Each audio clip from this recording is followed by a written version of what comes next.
Сәлем достар, IPO өтіп, акциялар брокерлік шотыңызға түсіп, көңіліңіз енді орнына келген шығар. IPO-ға қатысқан барша клиенттерді жаңа қаржы құралын сатып алғанмен құттықтаймыз. Бұл портфельді әртараптандыру жағынан зор мүмкіндік болды. Ал нарыққа IPO арқылы кіруге үлгермей қалған достарымызға осы видеоны арнайы түсіріп отырмыз. Бұл Jusa Invest, ал кеттік. Қор нарығына қалай дұрыс кірген жөн? Қор нарығына қалай дұрыс кіру керек деген сұрақтың нақты объективті жауабы жоқ деуге болады. Әр инвестор өзі дұрыс кірген қадаммен бастайды. Сонда да бастаушы инвестор қор нарығы есігін алғаш ашқанда есте сақтауы тиіс кейбір ережелер бар. Сіздің сұраққа сол ережелермен бойынша жауап беруге тырысып көрейік. Қарызға алған ақшамен инвестиция жасамаңыз. Бастауыш инвесторлар жиі жасайтын қателіктер қатарында несие немесе қарызға алған ақшаға, ал кейде соңғы тиынын қор нарығына салып жіберіп, пайда күтеді. Нарық деген құбылмалы жер. Алдын ала 100% болжап айту мүмкін емес жер. Сіз бүгін қарызға алған ақшамен акция сатып алып, оның өсуін күтесіз, ал ертең түсіп кетуі мүмкін. Осылайша шығынға ұшырамау үшін қор нарығына кіргенде қарызға алған ақшаны жұмсамау керек.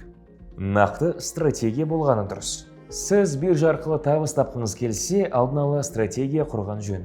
Стратегия ұзақ мерзімді және қысқа мерзімді болып бөлінеді. Нарықта дағдарыс болып, акциялар қатты құласа немесе тез өсіп жатса, стратегияңыз сізді шығынға ұшырамай, ал нарық құбылып жатқанда асығыс шешім жасаудан сақтайды. Қауіпсіздік көпшігін жасау қажет. Биржаға шығудан бұрын қаражаттарыңыздың белгілі бір мөлшерін бөлек алып қоюыңыз керек. Алдағы уақытта негізгі табысыңыз азайып немесе инвест портфеліңіз нашарлап кеткен жағдайда, қауіпсіздік көпшігі сізді акцияларды сатудан сақтайды. Қандай да бір акциялар сатып алуға қолайлы болып тұрса да, ол үшін қауіпсіздік көпшігінен ақша шығаруға болмайды.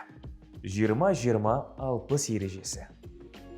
Мықты сарапшылардың басым бөлігі бастауыш инвесторларға 20-20-60 ережесін сақтауға кеңес береді. Ол дегеніміз портфельдің 20% ETF, 20% ипотекалар және 60% акциялардан құрауға кеңес береді. Осындай тепе-теңдік нарықта күтпеген дағдарыс пайда болған жағдайда портфеліңізді түрлі қатерден сақтайды. Өзіңіз түсінетін салаларға инвестиция жасаңыз. Танымал инвестор Питер Линч өзінен бағалы қағаздарға қатысты кеңес сұрағанда, өзіңіз түсінетін сала акцияларын алыңыз, дейді. Бұл қор нарығына енді кіріп жатқан адамдар үшін де пайдалы сөз. Ғарыш, нейрохирургия немесе блокчейн салалары перспективалы болып көрінгенмен, олар қалай жұмыс істейтінін сіз түсінбеуіңіз мүмкін. Одан да өзіңіз күнделікті өнімін тұнатын көріп біліп жүрген компания акцияларын алғаныңыз дұрыс. Өйткені компания жұмысы алға басып жатыр ма, әлде құрдымға кете ме, бәрін байқай аласыз.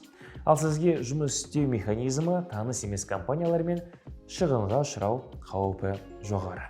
Қаржы жайлы біліміңізді үнемі арттырып отырыңыз.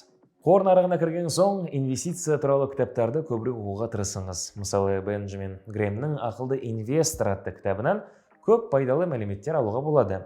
Сондай-ақ Jusa Invest ұсынған Jusa Academy'де енді бастап жатқан инвесторлар үшін құнды ақпарат бере алады. Сондай-ақ ай сайын Jusa Invest сарапшылары қай компания акцияларына ақша салған дұрыс, ал қай салалар шығын алып келу мүмкін сияқты кеңестер мен вебинарлар өткізеді. Кітап оқып, тәжірибелі сарапшылар вебинарына қатысып, үнемі біліміңізді жетілдіріп отырған дұрыс. Көгілдір фишкалардан бастауға болады. Қор нарығында көгілдір фишка деп аталып кеткен компания акциялары бар. Олар әдетте ұзақ жылдар бойы акциясы бағасы өсіп келетін, тұрақты дивиденд төлейтін және қаржылай жағдайы жақсы танымал компаниялардан тұрады. Мысалы, Nike, Coca-Cola, Walmart сияқты компанияларды көгілдір фишкалар деп атайды. Осылай аталатын компания акциялары нарығы отқып құбылғанда онша көп шығын алып келмей, дивиденд табыс әкеліп тұрады. Достар, бүгінгі видео сіздерге пайдалы болды деп үміттенеміз. Осы видеоны достарыңызға таратып, қор нарығына жасаған алғашқы қадамы дұрыс болуына көмектесіңіз. Лайк басып, коммент жазыңыз. Келесі кездескенше аман сау болыңыз.